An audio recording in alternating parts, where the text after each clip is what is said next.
जय श्रीराम। मु पूर्वर भी कही आतंकवाद धर्म न थाए ताले कौन थाए मु किछि तथ्य दउचे आपण माने विचार करंतु। एबे फरीदाबाद रु 2 जन डॉक्टर धरा हेले जो मान पाखरु AK-47 मिलला, गोली मिलला, 2900 किलो अमोनियम नाइट्रेट मिलला माने विस्फोरक तैयारी करबा सामग्री। ए 2 जन डॉक्टर ना हला डॉक्टर मुजम्मिल, डॉक्टर आदिल। एमानकु पचरा उचरा करिवारु लखनऊ रो आउ जने महिला डॉक्टर धरा हेले तांको गाड़ी रु AK-47 आउ गोली मिलिला। तांको ना डॉक्टर शाहीन। एबे दिल्ली रो लाल किला ठारे विस्फोरण हैला जो थरे 8 ऊर्ध्व लोक मलेनी। से जो विस्फोरण हैला जो गाड़ी रे हैला तार मालिक ना सलमान खान आउ तारिक। जे विस्फोरण करेला जे गाड़ी चलौथिला ताना डॉक्टर उमर।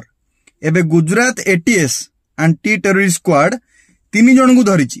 तांको भितरु जे मुख्य सीए जड़ा मंजीरू रिजिन नामक विष तैयारी करथुला जो थरे सामूहिक भाव माने बहु परिमाण हिंदू मान एकाथरे मारी हबो केमिति ना लखनऊ, दिल्ली और अहमदाबाद अनेक मंदिर और फल मार्केट मानकर से विष को मिसेकी।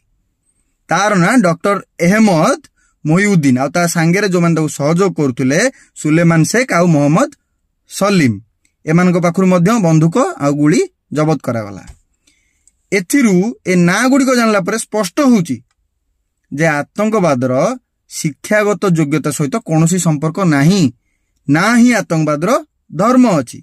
आतंकवाद कौन अछि ताहा ए ना गुडी को स्पष्ट करचंती। एमाने हेले जिहादी, एमाने मजहब पई जिहाद करंती। सेति पई मु कहूची भारत वर्षर प्रत्येकटी भारतीय जिहाद कौन आ जिहादी की ए विषय निश्चिंत भाव में जानिबा दरकार, पढ़िबा दरकार, बुझिबा दरकार। बाकी आपण माने बुद्धिमान। जय श्री राम।